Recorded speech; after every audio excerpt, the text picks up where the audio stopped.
Greetings everybody and welcome back to the Awesome Lindsay channel. This is the Godox FL150S.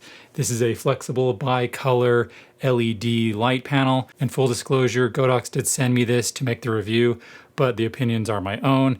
And honestly, I was really happy when they reached out to me because if you've watched my channel for long enough, you know that I'm a huge fan of Godox products. And I've been wanting a flexible LED panel for a long time. So the unit is approximately 25 inches by 25 inches in total, and then the LEDs are covering just about 23 inches by 22 inches. And some manufacturers give you the LED count. This one doesn't, and I'm not about to count them myself, but this is a bi-color panel, like I said, ranging from 3300 Kelvin to 5600 Kelvin. So the LEDs are a set of warm and a set of cool colors that combine together to give you the color temperature. So the panel itself is made of a flexible, very durable feeling fabric. It's black on the back and around the edges, and then over the LEDs there's a translucent covering of fabric. And then the panel itself weighs approximately 1.5 pounds and is roughly a 1/4 inch thick. So being this thin and lightweight, I would argue that a flexible LED light is a necessity for any experienced filmmaker's toolkit. So I must state that you should be very careful when you do tape things on set, but I have seen these things taped or hung on walls or ceilings where other lights are too big or too heavy. And I've seen these things rolled up to make kind of a makeshift tube light. I've seen them rolled inwards to create like a tunnel of light. You can flex it around products or objects, wrapping them in light.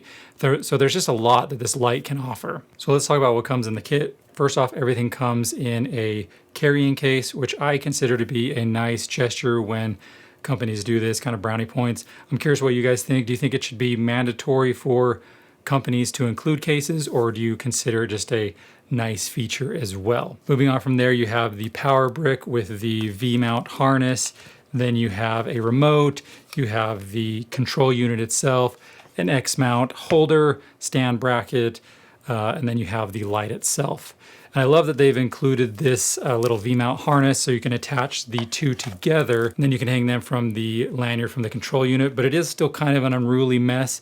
So I do wish companies would start to incorporate the power brick into the control unit as one single unit.